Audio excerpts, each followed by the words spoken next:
os três mosqueteiros da educação, eu, o professor Viegas, o professor Felipe Fraga, a professora Kátia e o nosso convidado de hoje, né, o entrevistado, o Eric Henrique Silva Góes, diretor de tecnologias educacionais, né, vai falar hoje sobre tecnologias e mídias educacionais da SEDUC Tocantins.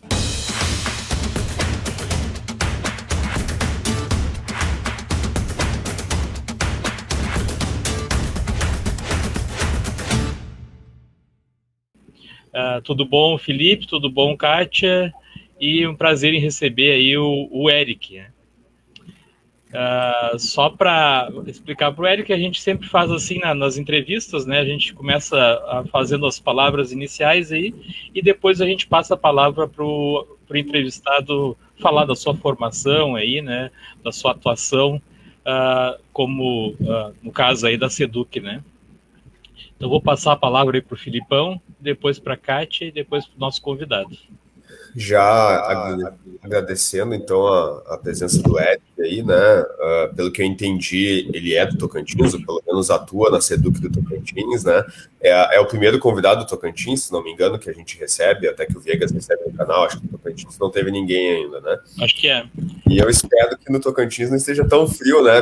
Dá pra ver pela roupa do Eric ali que não tá tão frio quanto aqui, né? O meu celular, pelo menos, tá dando como 12 graus, mas a sensação térmica aqui na rua é de 8 ou 6 graus, mais ou menos, né? Então eu já fico feliz se lá não tiver tão frio quanto está aqui, né? Mas muito feliz, então, em poder compartilhar a experiência aí, né? E saber como funciona, então, a Secretaria de Educação lá no Tocantins, né? E até para a gente poder aproveitar algumas experiências aqui no Rio Grande do Sul também. Espero poder ver o Eric mais vezes por aqui, ou até no L Podcast lá, né?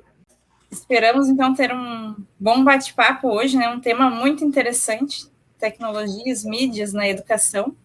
Seja bem-vindo os três mosqueteiros da educação. Acredito que será um bate-papo bem bacana, né? Uma troca de conhecimentos. Então, seja bem-vindo. Obrigado, pelo convite. É uma responsabilidade grande representar o primeiro convidado depois da Bootcamp da Google, né, representando o Tocantins. É um prazer conhecê-lo. Já estou desde 2018 acompanhando o trabalho do Rio Grande do Sul, né, por meio do projeto Educação Conectada. Conheci a Magda. Então, muito do que eu vou falar, do que nós estamos fazendo aqui no Tocantins, foi inspirado pelo que eu vejo vocês do Rio Grande do Sul fazendo dentro da educação, tá? Então, eu vou pontuando onde é que vocês influenciaram a nossa estratégia dentro da gerência de tecnologias e mídias. Tem essa característica de ter bastante professores, né? E assim, tem uma equipe técnica, né, que dá manutenção para computadores dentro da SEDUC, nas coordenadorias, né? Mas essa parte mesmo, né, que nem tu falou, pessoas formadas em processamento de dados, ciência da computação, a gente não tem ele, porque a gente tem uma parceria com a Procergs, né, que é um outro órgão público, que até fica ali ao lado, né? A Magda já deve ter comentado contigo que faz esse trabalho, né? Então, na verdade, a gente só expõe, nós queremos isso, né? E aí começamos a discutir com eles, né? Montar a proposta, mas quem desenvolve mesmo, né? Os aplicativos, que tem, por exemplo, o Escola IRS, que é o aplicativo de chamada que tem aqui no Rio Grande do Sul, é a Procergs, né? Na verdade, Eric, nesse tópico, né, a gente queria saber exatamente sobre isso, né? O Sandro colocou que aqui no Rio Grande do Sul, nós temos o Departamento de Tecnologia da Educação, né? Sandro, se não me falha a memória, existem muitos professores trabalhando e também alguns técnicos, né? O pessoal mais da área da ciência da computação, processamento de dados, né? Então, o que a gente queria saber no Tocantins, se no departamento que tu trabalha de tecnologias da educação, também existem muitos professores, ou, digamos assim, 90% de técnicos e 10% de professores, né? Então, a pergunta ia por aí, né? Se dentro do teu departamento, ele é muito mais voltado mesmo para tecnologia aplicada à educação, e são muito mais técnicos trabalhando, ou é mais ou menos 50% técnicos da tecnologia e 50% professores?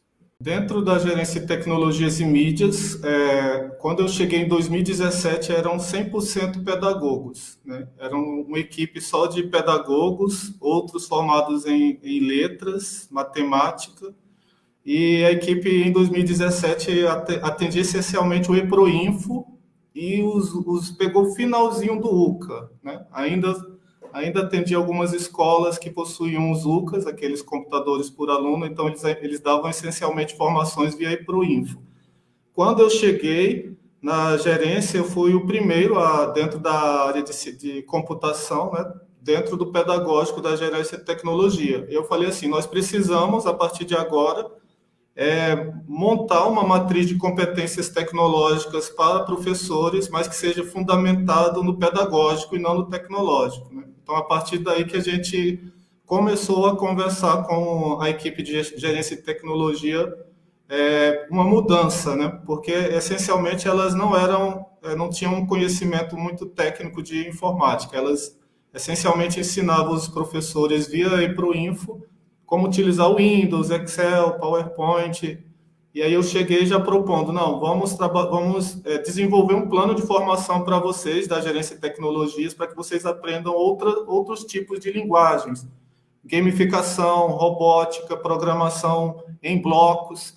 Apresentei o Scratch para a equipe de gerência de tecnologia na época, né? Então eram muitas coisas novas e eles ficavam, mas será que o professor está pronto para as coisas que você está falando?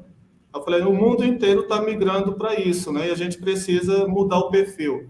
Então, quando Ou seja, tu não descartou os professores que trabalhavam lá já, tu só tentou incluir eles nessa questão, é isso, né? Isso. Eu organizei em 2017 a primeira oficina de aprendizagem criativa do Tocantins.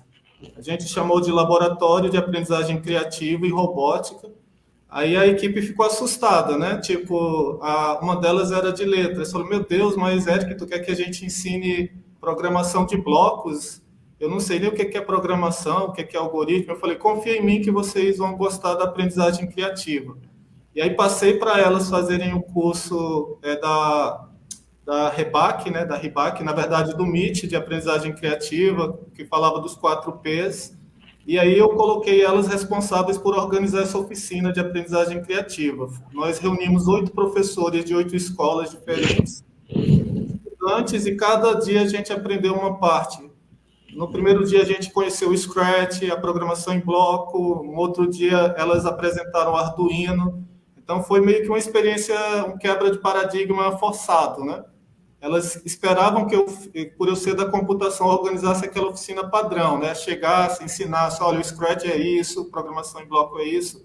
Mas elas tinham conhecimento pedagógico, e eu entendia que para elas entender como é que o Scratch, o pensamento computacional, iria ajudar elas a formar professores que só eram da área pedagógica, elas tinham que pôr a mão na massa. Então, foi a partir dessa primeira oficina de aprendizagem criativa, nasceram os clubes de robótica da SEDUC, né? Clubes de robótica, programação de jogos, a partir daí.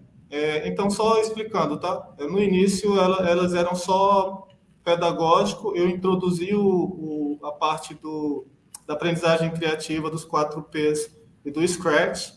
Trabalhamos também com Minecraft e essas outras linguagens.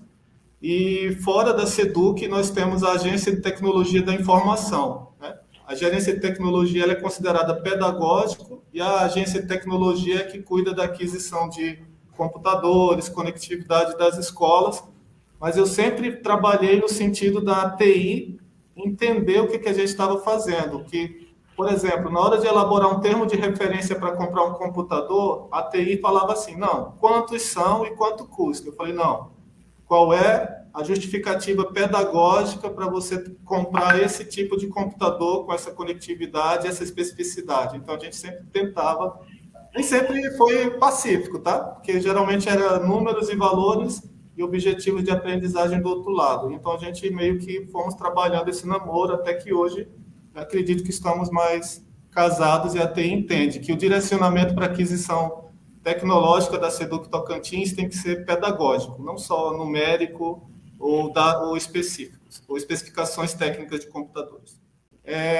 Nós temos a plataforma Moodle, onde nós disponibilizamos formações em EAD que os professores realizam para que possa contribuir com as progressões, né, as progressões salariais.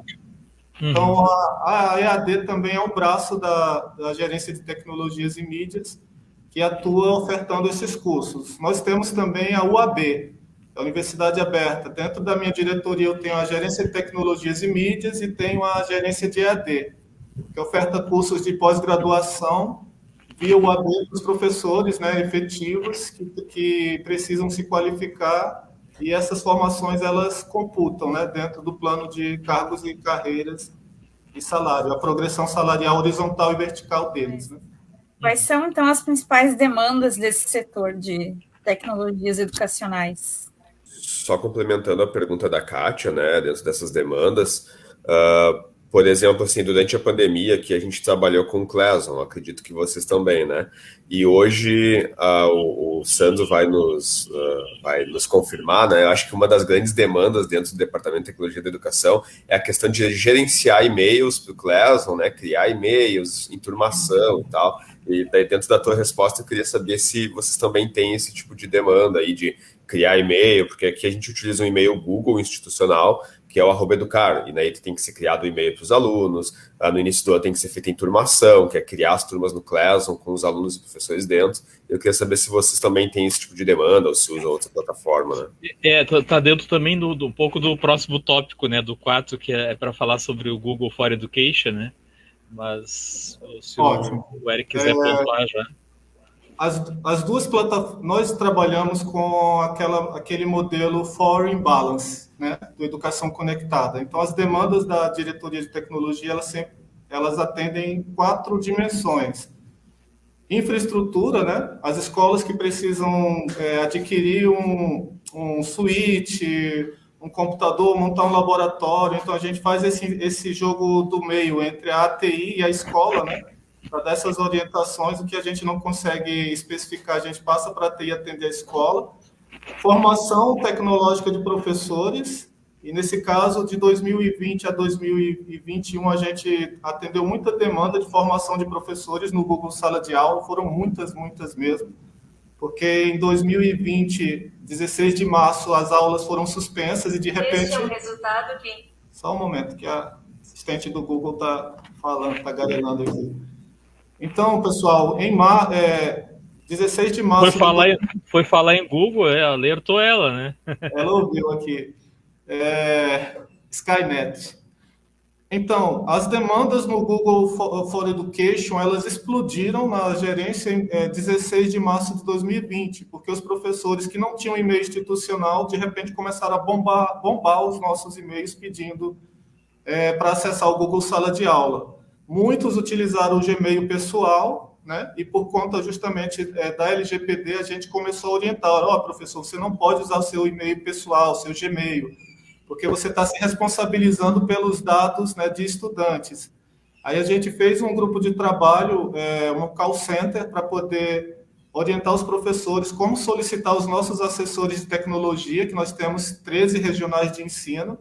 Então, funcionou da seguinte maneira: nós criamos um e-mail chamado seduconline@seduc, que as escolas podiam solicitar a criação dos e-mails institucionais para esses professores que estavam em casa, desesperados, porque eles não tinham acesso aos estudantes, né? E aí a escola mandava a matrícula, o nome do professor, e a minha equipe aqui em Palmas acessava o Google Admin e ia criando, e-mail por e-mail, as contas desses professores, mas estava muito devagar. E a gente pensou: meu Deus, o que a gente vai fazer? Né? Nós fizemos uma tentativa de pedir ajuda para a Google, né, para a GetEdu, mas na época, como a gente precisava de uma ação rápida, nós criamos um script de ensalamento, né, nos debruçamos na API do Google, na documentação do Google Admin, e criamos um script de ensalamento automático. As escolas mandavam uma planilha com os nomes e as matrículas dos professores, a gente importava dentro do Google Admin e automaticamente a gente gerava 200, 300 contas de e-mail de professor automaticamente e muito rápido. Mas, ao mesmo tempo que a gente estava criando as contas de e-mail dentro do Google for Education para os professores, os professores que tinham as contas falavam: Eric, mas como é que eu faço para me fazer uma aula remota com o Meet? Como é que eu disponibilizo conteúdo no Google Sala de Aula? Aí eu dividi a equipe. 3 ficaram responsáveis por criar as contas institucionais e mais ou menos 6 dos técnicos ficaram responsáveis por fazer meetings, explicando como é que funcionava, como é que o professor pegava o plano de aula e convertia no Google Sala de Aula, né? Nas salas do Google Sala de Aula, como é que ele convertia uma avaliação de matemática de papel num Google Formulário com teste. Então, a gente criou pequenas formações de 40 horas, divididas ao longo de 3 meses, mas isso era tudo ao mesmo tempo, tá? Nós temos 12 mil professores, então já tinham milhares de professores com contas, mas foi uma correria, foi muito cansativo. Eu já ia te perguntar, né, Eric, assim, quantos professores, né, tem a rede e quantos, a gente não chegou a falar ali na parte dos técnicos, eu acho, quantas pessoas tu tem trabalhando ali no teu departamento para fazer todo esse trabalho, né? Porque aqui nós somos professores, né? O Felipe pode me ajudar aí, e a Kátia também, em torno de 60 mil, né? O Felipe, 60 mil professores, né? Então, assim, é uma rede muito grande, né? Quantos técnicos? Pois é, lá na TI a gente tem em torno de umas 20 pessoas, né? Aqui é dividido assim. Contando com técnicos e professores, né? E mais o pessoal dos NTS, tu falou ali também que tem, eu achei semelhante, né? As coordenadorias também têm aqui os núcleos de tecnologia educacional que auxiliam também, né? Mas mesmo assim, falta gente, né? Porque é uma quantidade muito grande de professores. Pelo que o Eric disse, ali são 13 coordenadorias regionais, né? Aqui nós temos 30 e poucas, né? Acho que quase 40. 30. É porque a contagem é até 39, mas na verdade tem umas CREs que não existem mais, né? Acho que a 14ª, uma coisa assim, pula algumas numerações, por isso que vai do 1 até o 39, mas são 30. Aqui é assim, nós temos 12 mil professores, mais ou menos, 5.500 professores desses são efetivos, de sala de aula ou que está em alguma outra função pedagógica ou administrativa, né? A gerência de tecnologia atualmente tem 13 técnicos, 2 se aposentaram, mais 2 vão se aposentar, então em 2 meses eu vou ter 8, mais ou menos 9, né? Mas já conseguimos trazer 4 novos técnicos, 2 alunos um é de sistemas de internet, que está cursando na Uniteams, o outro é do IFTO, que também são desenvolvedores de software. Nós temos o Pablo, que é o nosso gerente também, e temos outros 2 professores que eu estou trazendo para substituir para ajudar a equipe agora que minhas amigas, né, educadoras estão se aposentando. Eu brinco com elas que eu falei em 2017, Ivete, Eliane, vocês vão ser substituídas um dia por um perfil de formador tecnológico de professores diferentes, né? E, na verdade, está acontecendo hoje, depois de 4 anos, mas com todo cuidado, né? Foi natural. Sim. Então, nós somos 13 técnicos dentro da gerência de tecnologia, criamos mais ou menos 7 mil contas de professores de 2020 a 2021, somos responsáveis pela troca de senhas, né? Pela formação desses professores na plataforma Moodle e no Google for Education. Nós temos nas regionais, são 13 regionais de ensino, com um técnico, um assessor de tecnologia, que também é pedagogo ou é professor, né? É os NTS que vocês possuem. Quase que nós extinguimos esses NTS, mas por conta do que vocês têm feito com os NTS, né? Vocês ressignificaram, né? Eu tenho acompanhado o fato de vocês terem apoiado os NTS aí para ressignificar a função deles, me inspirou a não cancelar os nossos. Eu falei, não, se o Rio Grande do Sul conseguiu recuperar esses profissionais que estão lá na ponta, né? Porque eles são os nossos braços na escola de formação. Sem eles fica muito complicado, né, Eric? Hoje aqui no Rio Grande do Sul eles fazem tanto essa parte mais técnica, né? Eles ajudam nessa questão aí de troca de senhas, criar e-mail e tal, mas também a parte pedagógica, né? Agora mesmo nas escolas criativas eles têm uma atuação muito forte, né, dentro desse projeto, né? Então, isso. É extremamente necessário os NTS aqui. Isso, então a nossa estrutura é essa, são 13 técnicos na gerência de tecnologia, eu tenho a gerência de EAD, que também funciona do mesmo jeito, né? Eles só que com a plataforma UAB, aí eles têm 18 assessores de tecnologia, e eu quero juntar as coisas, né? Juntar os núcleos da UAB, esses técnicos que estão meio distante, e juntar com os nossos NTS, e transformar O NTE pode se chamar outro nome, eu estou pensando mesmo em mudar e chamar de núcleos de aprendizagem criativa mesmo, né? De que eles se tornem educadores criativos com esse perfil híbrido. Vai ficar o NAC, então. Oi? Vai deixar de ser o NTE e vai passar a ser NAC.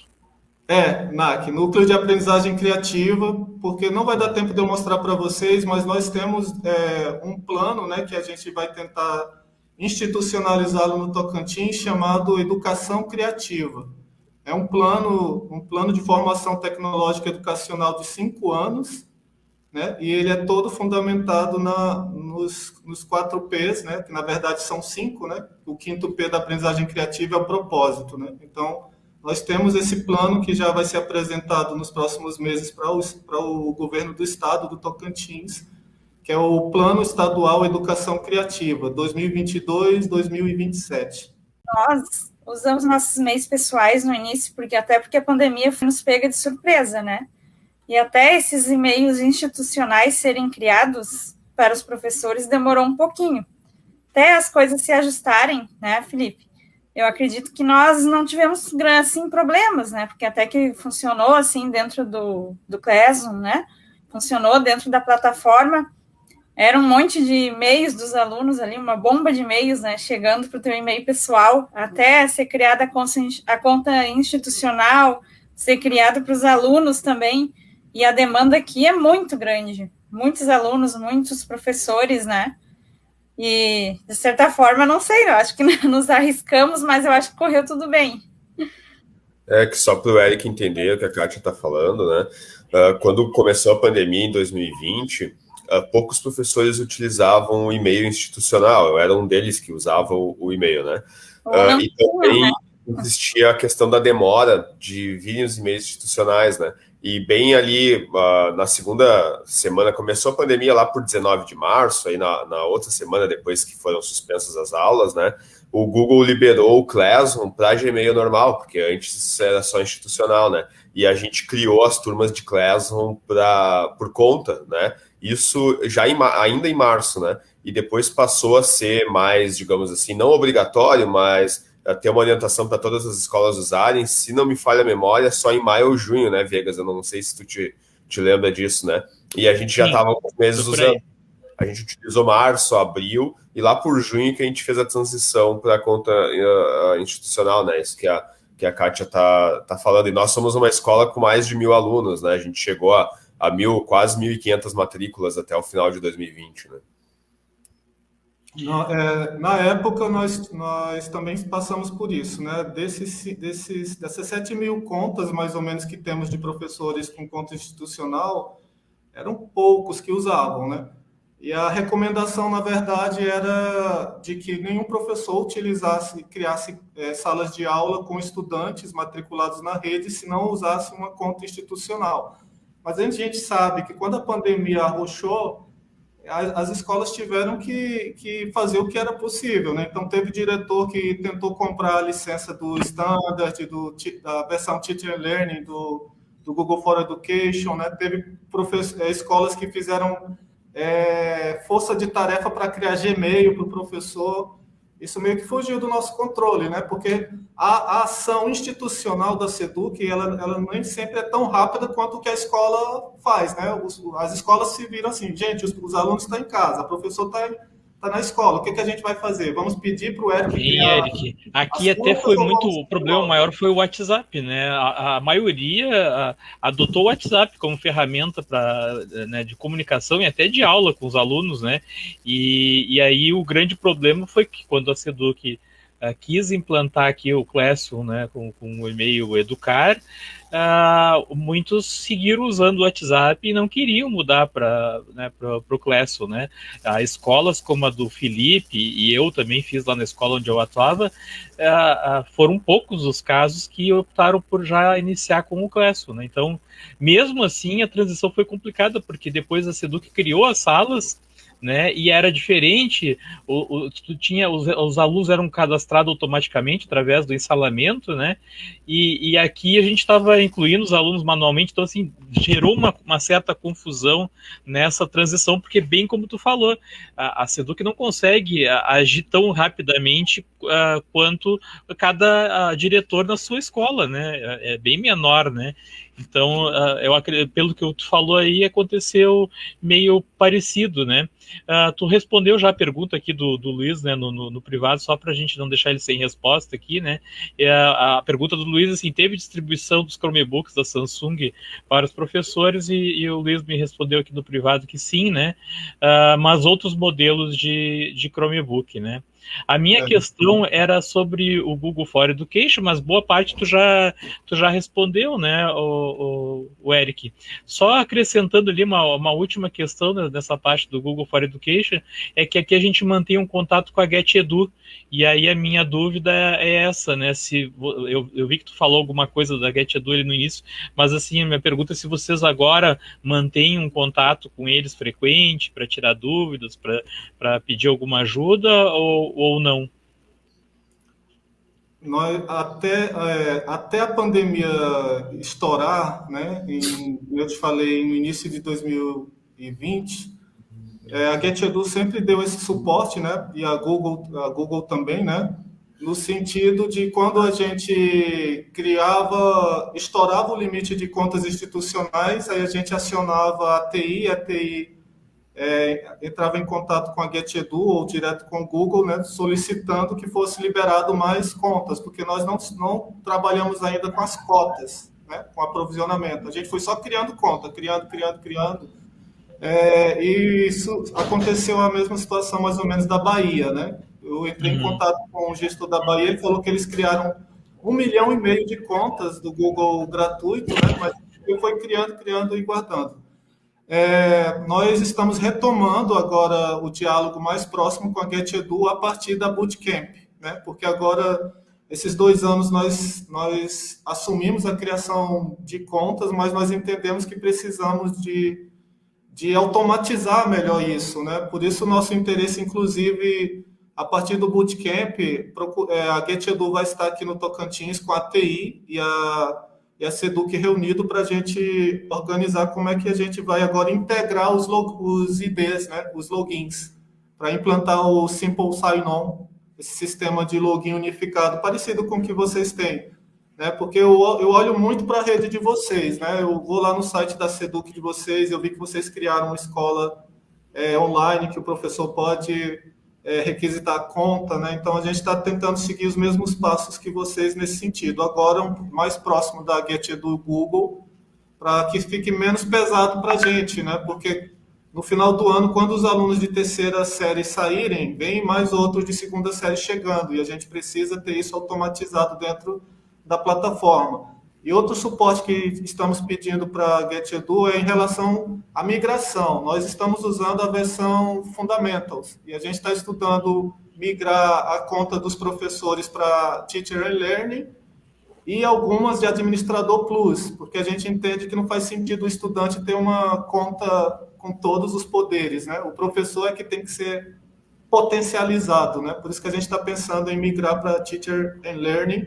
E como eu falei para vocês, nós já temos um plano de formação de professores, que ele vai ser desenvolvido de 2022 a 2027, e essa formação para o uso dos Chromebooks, e dependendo da licença que a gente escolher, a gente também vai incluir dentro do nosso plano estadual de formação tecnológica, que também é alinhado com o plano estadual de educação, tá? Que é a meta 23.11. Ô, Eric, só antes de passar para a questão do Felipe aí, Felipe, só mais uma dúvida aí. Tu tá percebendo, assim, como que tá acontecendo o pós-pandemia aí, que na verdade, né, não acabou, mas, né, algumas pessoas já entendem que esteja terminando, né, que né, voltou às aulas presenciais, acredito que aí em Tocantins também, que nem aqui no Rio Grande do Sul, mas a gente percebe, né, principalmente nós lá na TI, que a gente consegue ter esse acompanhamento aí, a gente percebe que os professores estão deixando de utilizar o Classroom, né? as ferramentas em geral, assim, né, que se aprendeu a utilizar durante a pandemia, a gente está percebendo que, como com a volta das aulas presenciais, o pessoal está voltando para aquela rotina, né, que eu muitas vezes falei aqui nas lives, e o pessoal dizia, não, bem capaz, isso não vai acontecer, né, depois de ter esse avanço aí, o pessoal não vai retroceder. O pessoal está abandonando. Pergunta para os alunos, não está sendo utilizado, né? Muitos alegam, né, que pela questão de que eu já tenho todo o meu trabalho presencial, eu não vou estar tendo trabalho extra, né? Eu tinha um pensamento diferente mesmo quando professor de sala de aula, que essas ferramentas me auxiliavam a deixar o meu trabalho mais ágil, mais rápido, facilitavam a minha vida, né? Então eu usava bastante o Classroom, mesmo antes da pandemia, o Felipe sabe, né, que a gente conversava muito sobre isso, eu já usava, né, o Classroom para auxiliar nas minhas aulas, né. Como é que tu está vendo aí em Tocantins? Tá parecida a situação? O pessoal está abandonando esses recursos tecnológicos? Assim, eu não consigo afirmar se dessas quase 7 mil contas, né, de professores. Como eu ainda não adquiri a formação que eu te falei, né, para a gente monitorar o uso do Google Classroom para esses professores, eu não poderia dizer que eles estão abandonando, mas eu notei pontualmente isso acontecendo. Por exemplo, quando eu vou em algumas escolas, aí eu pergunto, né, para um professor ou outro, eu falei, olha, você continua utilizando as tuas 8 salas de física, né, de matemática? Eu falei, não, eu estou usando agora como uma forma complementar, né? Eu voltei para o livro didático e aí agora eu disponibilizo uma atividade ou outra dentro do Google Forms para o aluno resolver. Mas, por exemplo, uma coisa que aconteceu durante 2020 e 2021 remotamente, muitos professores fizeram provas usando o Google Forms, né? E agora eu notei que tem professor fazendo prova ainda de novo no papel. Aí eu perguntei, mas por que você não continuou usando a prova com Google Forms, né, fazendo a avaliação automática? Ele falou, não, porque agora mudou a lógica, né? Agora eu voltei para o trabalho presencial de volta. Então meio que se perdeu essa noção em alguns professores, né, que ele deveria aproveitar que ele ficou 2 anos tendo essa experiência de não utilizar papel, né, de utilizar alguns recursos como a prova online no Google Forms, para ele continuar avançando, né, porque a gente não sabe qual é o próximo meteoro, né? A gente não sabe se vai cair um meteoro e tudo voltar ao que era antes e os professores terem que voltar de novo. Eu queria só fazer uma questão. Você falou do WhatsApp. Realmente, o Google Sala de Aula ele foi menos usado do que o WhatsApp nesses 2 anos, porque era a ferramenta mais prática. Com o retorno das aulas presenciais, o WhatsApp permanece, os grupos continuam as salas de aula dentro do WhatsApp e os grupos de pais e diretores de escolas também dentro do WhatsApp. Mas, por exemplo, existem professores que a gente chama eles de professores híbridos, ainda espalhados na rede. Antes da pandemia estourar, nós fizemos umas formações em algumas escolas. Eu encontrei uma professora que ela tinha 3 celulares. Em 2 celulares, ela tinha mais ou menos 300 estudantes. 200 em um celular, em grupos de WhatsApp, Google Sala de Aula. Ela não dormia mais. Isso, e mais 100 estudantes de salas de biologia usando... Tinha Edmodo, misturado, né? Algumas turmas no Edmodo, algumas turmas no WhatsApp. Eu perguntei, mas por que a senhora tem 3 celulares? Ela falou, meu filho, eu quase fico doida, que eu estava com meu celular pessoal, e aí eu tinha que administrar 20 salas do Google Sala de Aula, 50 grupos de pais do WhatsApp, e eu tive que comprar um celular para cada atividade. Mas isso é um professor, digamos, o híbrido, né? A maioria dos nossos professores, ele está no nível bem básico mesmo, de que a gente vai ter que refazer todas as formações de Google Sala de Aula de novo para reforçar, para que ele não perca esse conhecimento, essas habilidades de trabalhar, por exemplo, de pegar um plano de aula impresso, né? Porque durante a pandemia, as escolas que não tinham conectividade, eu acho que o Luiz perguntou sobre isso, a SEDUC adotou os planos de aula, os guias de atividades educacionais impressos. E a gente pegava nas escolas que tinham conectividade e ensinava o professor a pôr as atividades impressas no Google Sala de Aula para que ele pudesse utilizar, mas a gente notou mesmo, tá, que alguns professores eles deixaram de lado o WhatsApp e Google Sala de Aula e voltaram para o tradicional. A gente aqui está pensando, né, até em publicidade, alguma coisa assim, né, na comunicação, usar algum recurso para mostrar as vantagens de se utilizar ainda o Classroom, né? Mas se tu descobrir aí uma maneira aí, Tocantins, aí, que ajude a incentivar isso, né? Nos passa a dica aí, porque eu acho que é uma coisa que a gente tem que começar a conversar, né, com a rede aí, e mostrar que não é um trabalho a mais, muito pelo contrário, né? Ele facilita muito mais o trabalho, além do desperdício de papel, né? Se tu tem alunos conectados hoje, aqui mesmo no Rio Grande do Sul foi doado celulares para os alunos, né? Então, assim, se tu tem esse recurso, né, tem que ser utilizado. Mas eu vou passar... A gente está pensando numa estratégia, né?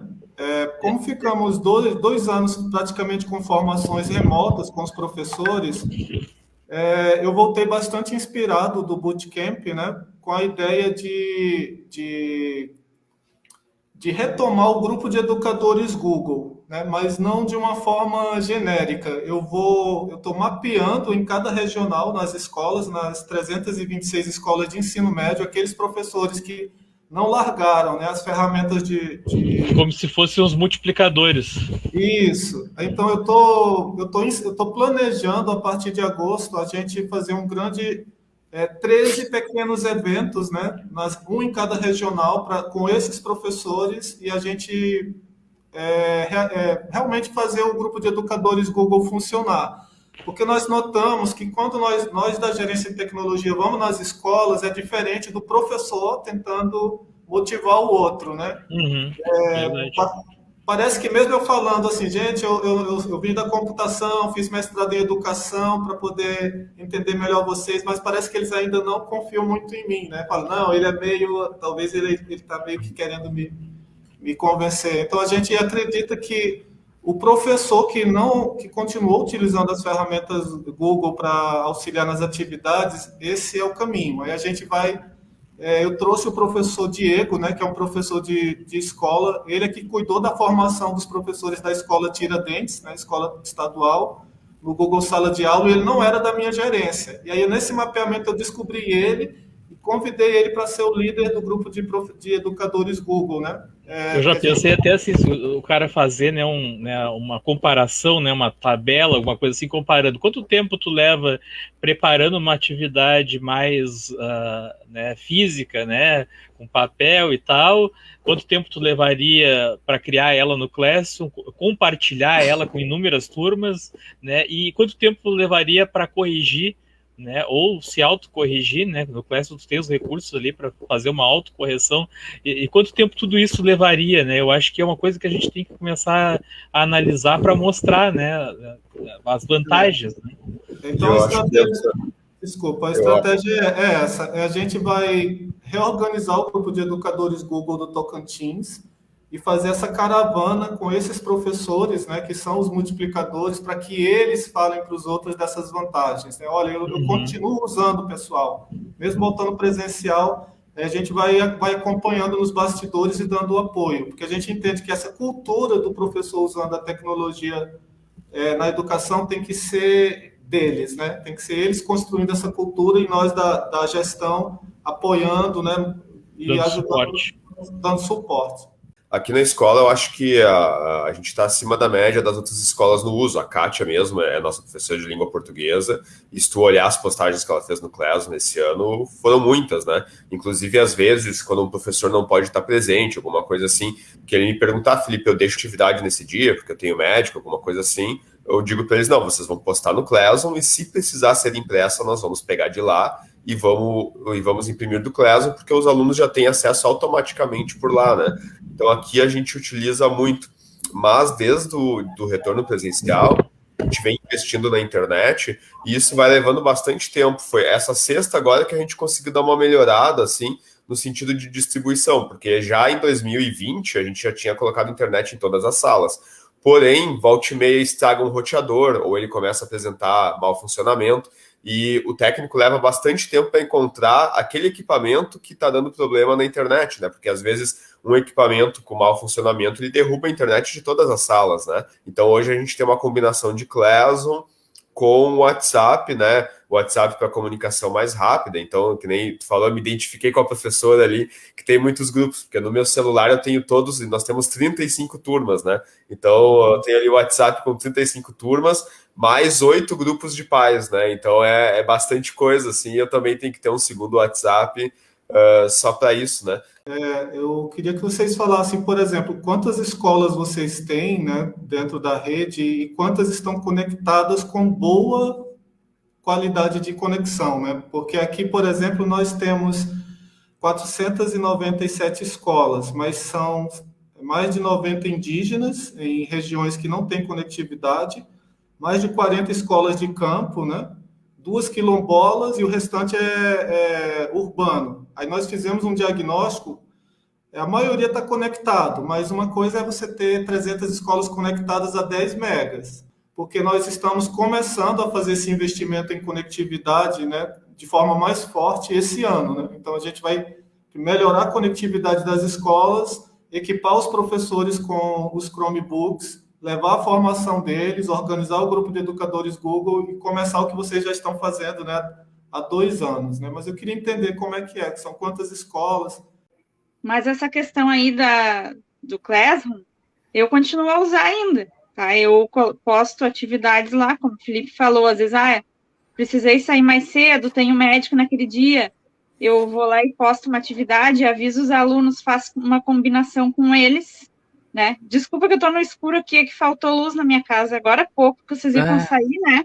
Tô com a lanterna do celular no meu 4G, porque eu... Então, tu viu a vantagem de ser 3, ou Eric, 3 mosqueteiros, porque dá problema com um tem o outro, não deixa o convidado empenhado, né? Eu tô improvisando aqui, tá? Tô meio no escuro. Então, Eric, eu acho que essa ferramenta veio para ficar de qualquer forma. E é até interessante quando eu posto para os alunos uma atividade, eu peço para eles pegarem o Chromebook e acompanhem com eles ali na sala de aula, e eles já vão fazendo atividade e eu já vou vendo quem fez. A questão da internet, o Eric, até tu fez algumas dessas perguntas para mim lá no Bootcamp, né, da Google, né? As escolas têm uma autonomia financeira para contratar a internet. Né? Algumas são subsidiadas pela própria SEDUC, né? Mas a grande maioria contrata a sua própria internet, ali, como o Felipe faz na escola dele. E o que eu percebo, né, que é o grande problema, é que hoje a gente não tem um técnico, né, uma pessoa, né, e eu acredito que isso não tem em lugar nenhum dentro do Brasil, né, se tiver aí alguém, né, depois pode comentar, que dê esse suporte dentro da escola, né, porque o que acontece? Tu contrata a operadora, o técnico, né, da operadora vai lá, instala tudo, pega, né, coloca a senha dele lá dentro das configurações do modem e vai embora para casa, né, vai fazer o trabalho dele, né, e aí a escola, fica sem internet, né, aí o que tem que acontecer? O diretor é que tem que correr atrás disso, ligar para a operadora, pedir para o técnico vir, né, e aí fica à mercê da empresa particular, né. Então, eu, na minha visão, assim, o que eu vejo que é o grande problema, né, esses dias mesmo eu fiz uma postagem ali aqui na página, né, falando dos recursos tecnológicos ali e tal, dos Chromebooks, e começaram a comentar assim, mas e o problema da internet? O problema da internet tem que ser resolvido dentro da escola, porque o diretor ele tem essa autonomia para contratar a internet. Então, quando dá problema na internet, o diretor tem que correr atrás para ver como é que vai solucionar, né? Esse que é o grande problema. Na escola que eu estava, por exemplo, a diretora muitas vezes não fazia isso, né? Uma das minhas divergências com a diretora era essa, né? Que eu, muitas vezes, como um professor de sala de aula, ficava incomodado por não ter internet e eu acabei pegando o contato do técnico. Quando ficava sem internet, eu entrava em contato com ele para cobrar, né? Por que a internet não estava funcionando aí? Muitas vezes ele me dava as dicas, né, do que fazer para a internet voltar. Então, como a dimensão aqui no estado do Rio Grande do Sul é muito grande, né, Eric? Imagina, né? 3.000 e tantas escolas, né? É muito difícil tu gerenciar isso de dentro da SEDUC, que a internet esteja funcionando em todos os lugares, né? Os recursos são dados, né? Aí tem que ver como cada escola gerencia isso. Está tocando num ponto importante. Por exemplo, uma das saídas seria o Estado, né, do Rio Grande do Sul, assim como no Tocantins, a gente tem provocado isso, que o próximo concurso para a educação inclua esse cargo, né, de ou licenciado em informática. Nós temos os institutos federais que estão formando dezenas de licenciados em informática e estão procurando trabalho e não estão encontrando. Né? E Verdade. Algumas escolas contratam esses licenciados em informática dos institutos federais, e uma aqui e outra ali. Então, a gente tem provocado a SEDUC nesse sentido, que nos próximos concursos não contrate, por exemplo, só professor, pedagogo, psicólogo, né, que vão ser contratados, mas que a escola também tenha, porque senão essa carga do técnico de informática cai em cima do professor, que já está sobrecarregado com as funções e as demandas. É o que acontecia comigo, Eric, e que acontece com o Felipe muitas vezes, né? Ele, como diretor, às vezes tem que socorrer lá um professor, até questões mais simples, não só da internet, né? Ligar o Datashow lá, às vezes o cara não consegue fazer funcionar o Datashow, aí chama o diretor Felipe, lá na minha escola me chamava quando eu estava lá dentro. Um exemplo simples que o pessoal faz bastante aqui. O pessoal faz bastante, né? Na sala de aula é um roteador de internet. Daí o professor está dentro da sala de aula ali usando, né? E aí ele vai até a sala dos professores com aquele mesmo Chromebook. E daí ele fica tentando usar a internet na sala dos professores, só que ele está conectado no roteador lá da sala de aula ainda, né? É claro, está muito longe, não vai funcionar, né? Ele tem que desligar o Wi-Fi e ligar de novo para conectar na sala dos professores, né? E aí isso é uma das coisas que eu mais tenho que explicar desde que a gente começou a utilizar, né? De que também tem que saber fazer esse uso. Às vezes é um detalhezinho de desligar e ligar o Wi-Fi para trocar a rede de onde tem que conectar, né? Mas a presença de um profissional de computação, né, um licenciado, um aluno de ciência da computação concursado, livraria a escola também de uma exposição que ela está tendo, né? A gente provavelmente tem milhares de escolas que têm técnicos de informática com dados, bancos de dados de estudante, informações da escola, e você não sabe o que eles estão fazendo com isso, né? Então, se a gente for fazer um levantamento, você tem vários técnicos de informática contratados que a SEDUC não sabe quem são e que está tendo acesso a informações pessoais de estudantes, né, as planilhas das escolas. Sim. E a gente não tem nenhum tipo de segurança sobre esse profissional que está sendo contratado para atender a escola, né? Se tivesse um profissional concursado de informática, ele seria, inclusive, responsabilizado, né, pela privacidade dos dados, né, por essa... Quem sabe vocês não abrem essas portas aí, né, vocês conseguem que a SEDUC aí faça, né, esse concurso e daqui a pouco outros estados enxerguem, né, que isso é uma necessidade e acabe passando para outros, né, porque é uma coisa que eu falo sempre que necessitaria, né. Estou participando de um grupo de gestores para elaborar o plano estratégico, né, da educação dos próximos 5 anos. E dentro desse plano eu vou trazer essa questão, né, que enquanto Estado é importante pensar nessa inclusão dentro da educação de profissionais da tecnologia formados, para dar esse suporte técnico, tecnológico para a escola. Outra ideia para vocês é o CONAI, né? Que vai acontecer nos próximos meses. Eu estou fazendo parte de uma das comissões lá na SEDUC do CONAI. Isso, a Conferência Nacional de Educação, eu vou participar aqui no eixo 2, que é o eixo de tecnologia, e também estou trazendo essa provocação dentro da CONAI, para que as escolas, né, as instituições que trabalham dentro dessa parte mais política da educação, levantem essas demandas, né, porque senão vai ficar sempre improvisado, né, o professor, que nem você falou, né, ele é diretor e aí tem que cuidar da configuração de um modem, tem que fazer uma formatação de computador, isso vai ser sempre ficar gotejando. Então, por que não aproveita a CONAI pelo eixo 2 da tecnologia e faz um movimento nesse sentido para que os próximos concursos da educação inclua profissionais licenciados. E olha que a demanda está grande, tá? As universidades estão formando, os IFs estão formando, e esses profissionais de informática estão... Eu não sei se aqui no Rio Grande do Sul tem esse, não sei, sabe, Felipe, se tem aqui no Rio Grande do Sul esse licenciado em informática para trabalhar em escola?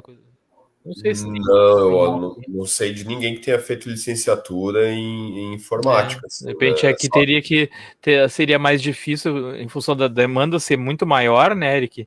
E conseguir importar teria que importar esse profissional ou criar cursos aqui, né? Mas assim, se não se pensar isso agora, né, vai ficando cada vez mais difícil, né?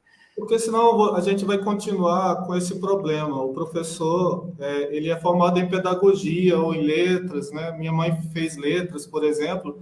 Aí ele tem que fazer um curso continuado para ele aprender a usar o Classroom. A Lisele está dizendo que na URGS tem, né? Não tem conhecimento. Né? Porque senão você fica com um professor que ele deveria estar pensando, né, em estratégias, em planejamento da aula, de tornar a aula criativa, interessante, mas ele ainda fica responsável por uma parte que, se tivesse um profissional da informática ali dentro, né, da escola, ele ficaria tranquilo, pensando no pedagógico, no educacional, né, na criatividade. Uhum. Sim. É isso. Então tá, vamos passar para o próximo tópico, que é o item 6 aí, que é o da Kátia, né, as TICs durante o período de pandemia. Então, Eric, nós ainda estamos enfrentando uma pandemia, né, que nos pegou de surpresa, até porque esse vírus ainda está circulando por aí, infelizmente. Então, como é que foi nesse momento aí, no início lá da pandemia? Como que foi? Como que as TICs ficaram durante esse período? Teve uma aderência grande de professores e alunos? Foi problemático no início, até os professores se inserirem nessas tecnologias, né? Porque nós tivemos que reaprender. Eu fui um desses professores que eu até sei tecnologias, mas não tão a fundo assim, né? Então eu tive que estudar, tive que me preparar, ir a fundo, pesquisar daqui e dali, trocar conhecimento com colegas, né? Até mesmo fazer um Google formulário. Lá no primeiro que eu fiz, eu não sabia que não tinha o campo para o aluno colocar o nome. E eu me lembro que eu fiz um trabalho ainda. E eu fiz um trabalho, acabei tendo que dar nota para todos, porque daí eram vários, né? E daí tu tinha que pesquisar e-mail por e-mail, né? Toda aquela confusão. Ou ir lá no gráfico, né? Gerava um gráfico. Daí agora eu sei que tu tem que inserir uma pergunta, e eu achei que era automático. Eu até falei pro Felipe, não sabia disso e tal, porque te surgem algumas dúvidas, né? Muitas dúvidas, digamos assim, na própria plataforma, né? Então, é mexendo que se aprende. Mas então, como é que foi essa aderência aí dos professores e alunos? Houve muitas dificuldades, muita procura pelo setor? Teve muita procura por coisas simples mesmo, né? Professor, como é que como é que eu crio um Gmail, né? Qual a diferença de um Gmail para um Gmail institucional? Quando eu estou dentro do Gmail, como é que eu abro o Google Sala de Aula e crio uma atividade? Só por curiosidade, Eric, como é que é o e-mail de vocês aí, o institucional? Nosso aqui é @educar, @educarrs.gov.br. Nós temos 3, @seduc.to.gov.br, aluno@seduc.to.gov.br, professor@professor.seduc.br e o que é unidade escolar.seduc.br. Mas nós não conseguimos usar plenamente esse domínio, né? Professor.seduc e aluno.seduc. A maioria ficou dentro do @seduc. Aí é isso que a gente está querendo corrigir, né? Com as próximas formações da Google, né? Para que a gente aprenda a usar mesmo esses domínios de forma correta. Mas assim, Kátia, respondendo e aproveitando a pergunta, a gente teve muita dificuldade nos primeiros 6 meses de 2020, porque foi um número muito grande de professores sem contas e precisando de formação básica, né? Aí nós criamos um curso dentro do Moodle. Na verdade, eu gravei 15 vídeos explicando um passo a passo sobre como usar as ferramentas Google, Gmail, Forms, Calc, a ferramenta de texto, produção de textos, né? Google Meet, transmissão no YouTube. E a gente criou um curso chamado Uso de Tecnologias Digitais, com pequenas pílulas de 15 minutos explicando o básico, e colocamos lá dentro do Moodle, porque no Moodle nós temos mais de 10 mil servidores, né, e todos os professores do estado acessam o Moodle. E a gente tinha poucos professores usando o Google Institucional. Então a gente criou lá no YouTube essas pílulas de introdução ao Google Sala de Aula e disponibilizamos lá dentro do Moodle para os professores. Mas nós fizemos um diagnóstico, Kátia, antes da pandemia, e nós identificamos que a maioria dos alunos de ensino médio utiliza o celular, né? Utilizou antes e utilizou depois, mais de 63 mil alunos usando o celular. Mas os professores, poucos utilizaram o celular no começo da pandemia, porque eles não sabiam, né? Como é que baixava, por exemplo, o Google Forms, né, dentro do celular. Então foi bem difícil. Depois de um ano com essa dificuldade dando formação, a gente perdeu a conta de quantos meets a gente fez. Nós fizemos vários meets em cada regional e chamava as escolas. Atenção, todas as escolas de Gurupi, professores que precisam aprender a usar o Google Forms para aula de português e matemática. A gente fazia um meet de 2 horas e atendia aquelas dúvidas básicas, né, que nem você falou. E aí, depois de um ano de muito sofrimento e de muita paciência, com os professores se ajudando, eu tiro o chapéu para os nossos professores, né, que você falou, né, o professor ajudando o outro. Trocando figurinhas. Trocando figurinhas foi muito mais eficiente e rápido do que a minha equipe com 8 pessoas tentando atender 7 mil professores e a pandemia avançando, o professor adoecendo e escolas fechadas, né?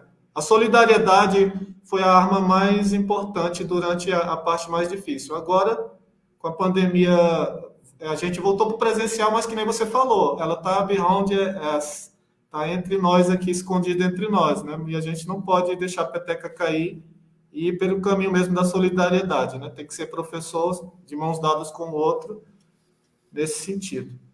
Ô, Sandro, antes de entrar no último tópico, a minha curiosidade é a seguinte, né? Ainda no tópico anterior, dentro disso, aqui a gente utiliza o aplicativo para registro das aulas dadas, o diário de classe, as faltas, o aplicativo Escola RS, que é feito pela Procergs, né? Então, a Companhia de Processamento de Dados do Estado, né? Eu queria saber qual é o aplicativo que se utiliza aí, se ele é feito pelo Estado ou se ele é de uma empresa privada, né, para registro de faltas, registro das aulas dadas, o diário de classe. Né? Nós temos o SGE, que é o Sistema de Gestão Escolar, né? É um sistema de gestão escolar que foi adquirido pela SEDUC, que é uma empresa privada que desenvolve. O Raimundo, tá?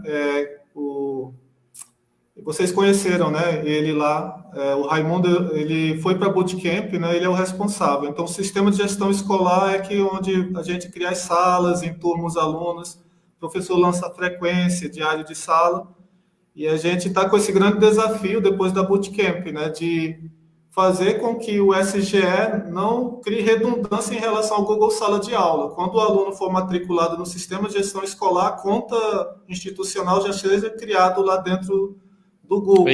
É isso que acontece aqui no Rio Grande do Sul, né? Hoje, quando ele puxa, né? Tem o Easy, né? Que é um sistema, né, de controle, né, das escolas, né? Ele puxa já pelo número da matrícula todos os alunos e já faz o ensalamento, né? Ele já cria as turmas de acordo com o que tem dentro do Easy, né? Dentro do Google Sala de Aula. Isso tudo hoje é automático. Aí o aluno entrou lá no primeiro ano, já cria um e-mail para ele, né, do cara automaticamente, né, e ele já está lá dentro da sala. Isso é muito bom, né? Enquanto estava no remoto, tá? Os professores faziam a frequência com o Google Forms, né, dos alunos que participavam do Meet, por exemplo, né, no horário da aula presencial, os alunos estavam no Meet, aí mandava o form, eles preenchiam, depois ele ia no SGE, abria a telinha e ia lançando. Joãozinho, presente. Bariquinha, presente. Era esse trabalho duplo, né?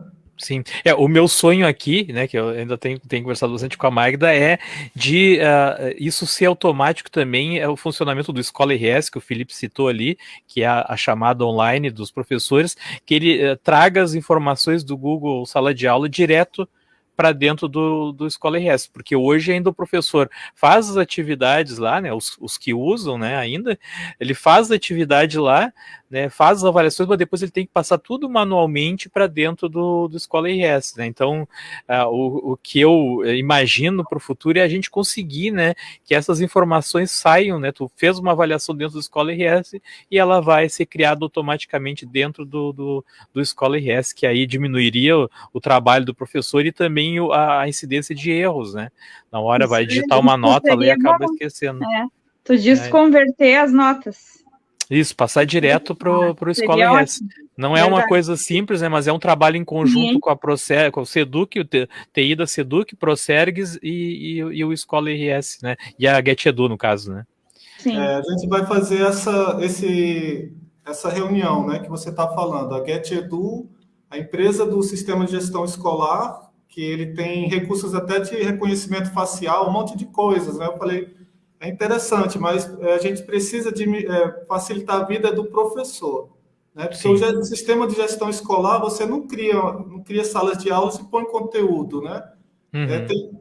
O professor lança o conteúdo no Google Sala de Aula, preenche a frequência aqui, já tem que registrar no outro sistema, né? A vida dele tem que ser facilitada. A gente vai fazer justamente esse encontro para que esses sistemas se conversem, porque o retrabalho, a redundância de dados é que dificulta e desencoraja o professor, porque ele pensa, não, se eu for aprender esse Google Sala de Aula e fazer frequência no Google Forms, aí eu vou ter que fazer 2 trabalhos, porque hoje eu só lanço na caderneta, vou no SGE e já faço. Eu vou ter que lançar no Google Forms, na caderneta e no SGE. E tem professor que paga, né? Paga alguém para lançar as frequências de 20 turmas lá no SGE. Então, para mim, essa aí para mim é novidade. Sabia não? Não sabia que tinha esse profissional aí que fazia esse trabalho. Não tem. O professor, geralmente, aquele professor que tem muita turma, ele acha alguém e fala, meu filho, eu pago tanto para você pegar minhas frequências que eu fiz aqui e lança aqui no SGE para mim.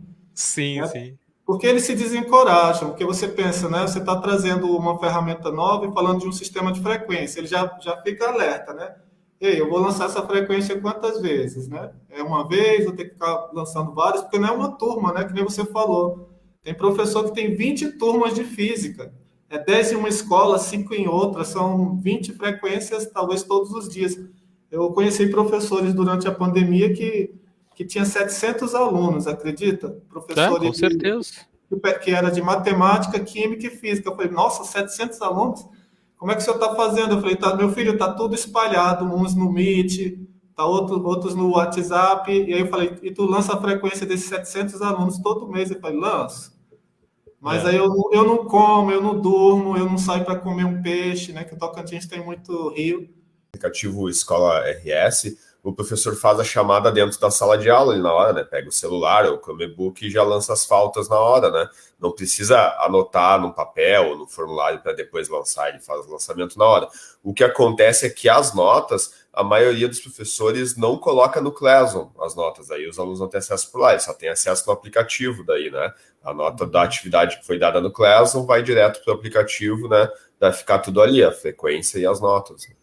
A intenção do novo sistema de gestão escolar, né, que foi adquirido pela Seduc, é essa, né? Ele tem um aplicativo onde o professor pode lançar as notas, né, e a frequência. Os pais podem acessar de casa, né, o boletim do aluno. Eu acho que é mais ou menos isso, né? Isso. É que aqui a gente tem 3 aplicativos, né? Na verdade, um não é bem um aplicativo, é um acesso gestor, né, para os diretores acompanhar, aí o Felipe usa bastante. Tem o Escola RS Professor, que é onde o professor coloca as faltas ali, as presenças, e coloca as aulas que ele deu e também as notas, né? É o que o Felipe está querendo dizer, assim, que se ele não coloca diariamente as notas, o aluno tem um outro aplicativo, que é o aplicativo estudante, né, que ele conseguiria acompanhar isso no tempo real. Se o professor colocasse as notas lá, ele tirei tal nota na disciplina de matemática. Como os professores deixam para fazer isso no final do trimestre, agora é bimestre, né? Os alunos não têm essa informação até chegar lá no final, né? Mas existe isso, né? Essa comunicação entre o gestor, o professor e o aplicativo do estudante, né? A ideia desse novo SGE com o aplicativo é justamente essa, né? O professor, na sala, enquanto terminou a aula, ele já faz a chamada no aplicativo, aí o aluno já fica sabendo das notas, da frequência. E, inclusive, Eric, a vantagem, mesmo que não tenha internet, esse aplicativo, o professor ele consegue lançar as notas, e aí, claro, ele só vai enviar para o Easy, né, que é o sistema que a secretária da escola tem acesso lá, depois que voltar a internet, mas ele não fica impedido de inserir a presença ou a falta. Ele coloca, no momento que tiver o acesso à internet, ele envia. Então, é a mesma lógica que a gente ensinou, no caso, os professores a usar o Google Docs, Forms e Slides offline, né, com o celular Android. A gente treinamos bastante professores nesse sentido, né? Ele fazia as atividades, mas e cadê a internet? Eu falei, não, professor, quando o senhor chegar num ponto de Wi-Fi, o senhor conecta que ele vai sincronizar a atividade. Sincronizar, exatamente. Eric, muito bom esse bate-papo, essa troca de informações, de conhecimento. Talvez as minhas dúvidas sejam as tuas e vice-versa, né? E a do Felipe, né? E a do Viegas. Então é muito bom essa troca, né? Porque é uma realidade em que nós, de fato, ainda estamos vivendo, né? De saber como isso ocorre aí no teu estado, de como isso ocorre aqui no nosso estado, se é um pouquinho diferente ou não. Desculpa minha interferência aqui, que eu fiquei sem luz, né? Faltou luz. Faz agora parte. Está voltando aos pouquinhos. Não sei se vocês conseguiram me ouvir direito. Sim, tranquilo. Tranquilo. Mas eu acho que esse bate-papo foi muito válido, sim, né?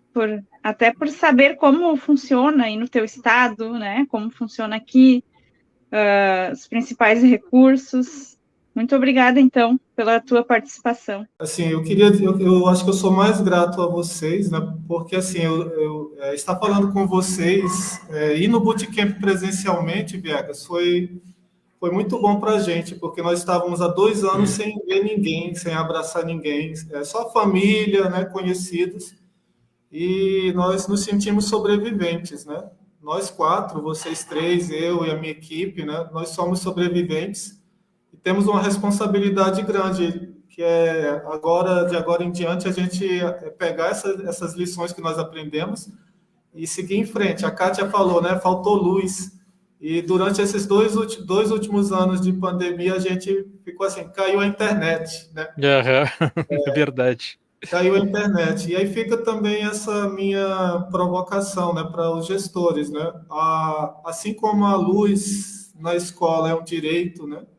Assim como a alimentação do estudante é um direito que tem que ser garantido, a conectividade nas escolas públicas deve ser um direito, tem que ser respeitado pelos gestores, né? E a formação continuada dos professores também tem que ser um direito respeitado, respeitado e executado, né? A luz é fundamental, a alimentação é fundamental, a infraestrutura é fundamental, mas a conectividade é fundamental, a formação de professores é fundamental, e eu que agradeço, e que bom que eu não estou me sentindo mais sozinho, né? Eu sei que tem mais 3 amigos, porque eu só falava com a Magda, cara, é só Magda pelo WhatsApp, e agora eu vejo a cara de vocês, vejo que vocês... É mesmo? Vocês têm uma positividade, né, que me deixa motivado a continuar. Que legal. Não, eu também queria te agradecer, Eric, por tu ter aceitado o convite aí, né? Às vezes participar de uma live aí, né? A gente já tá 1h30 no sábado, né? Não é qualquer um que topa, né? A gente se propõe aqui a estar todo sábado fazendo live porque a gente gosta de falar de educação. Eu estou divulgando já nas nossas escolas. Eu queria só fazer uma pergunta rápida. Vocês têm escolas quilombolas indígenas? Que eu queria dar uma sugestão de convidar os professores indígenas, né, para fazer um podcast. É porque eu reconheço que o canal dos Três Mosqueteiros ele é importante no sentido que vocês estão dando voz para a comunidade de professores, né? Porque de outra forma, talvez eles até, quem sabe, eles não se inspiram, né? E criam os Três Mosqueteiros versão quilombola, Tocantins. versão Tocantins. Ia ser legal. Se surgisse para poder falar da realidade deles, né? Em relação à internet, ao uso das tecnologias, né? Sim. Mas então tá, Eric, eu queria te agradecer mais uma vez, mandar um abraço aí para todo o pessoal de Tocantins aí que foram nos assistir depois. Eu agradecer o Felipe mais uma vez pela parceria com a Escola André Leão Puente e também para a Kátia. E até a próxima, então. Até a próxima, um grande abraço.